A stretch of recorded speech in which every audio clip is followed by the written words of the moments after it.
Today, will retail go lower ahead?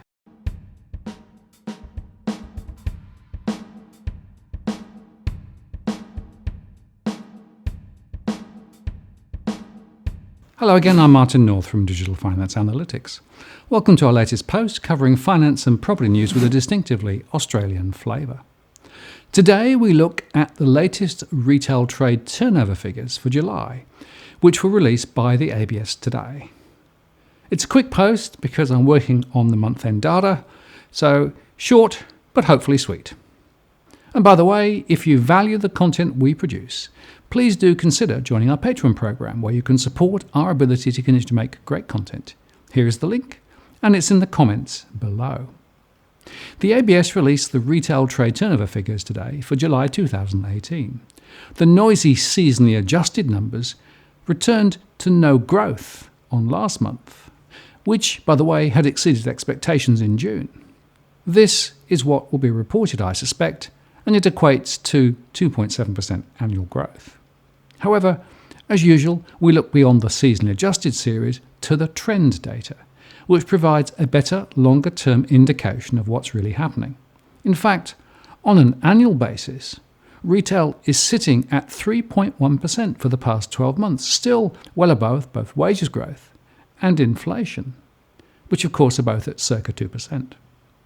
So we can conclude that households are still spending, but financial pressures are crimping their style. Savings are being raided and credit extended further. But 3.1% is reasonably healthy given the state of things. The data is reported firstly by major category, with household goods sitting at 3.8% annually, food retailing at 2.7%, departmental stores at 2.5%, and clothing and footwear at 1.4%.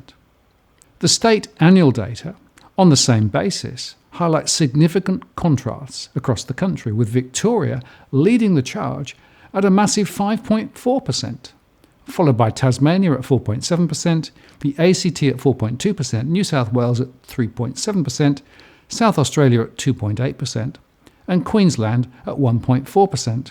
But Western Australia is down 0.5%, and I suspect this is an indication of what may come more broadly.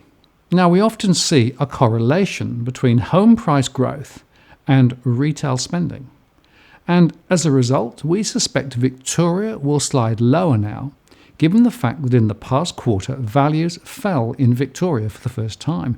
The mix of low incomes and rising costs, coupled with the latest home price falls, suggests to me that retail will be struggling ahead as shops continue to discount heavily to turn over trade. Indeed, you could say that the retail turnover data actually tells us very little in terms of margin and profit, and the data from our own SME survey suggests that it is really tough for many across retailing in discretionary categories, while food costs are still rising. Later, we will get a read on the latest GDP, but it looks like household consumption will not be providing a significant leg up to the next set of indicators. Finally, online retail turnover contributed 5.5% to total retail turnover in original terms in July, a slight fall from 5.7% last month. So to conclude, it looks like economic momentum is likely to flag in the weeks and months ahead. We're going to get more data on this in the next few days. If you value the content we produce, please do consider joining our Patreon program where you can support our ability to continue to make great content. The link is in the comments below. And as always, if you like what you've seen here today, please share and like the post and add a comment or question. I read them all. And if you want to join the growing band of subscribers who receive alerts when we release new posts, do subscribe now by hitting that subscribe bell.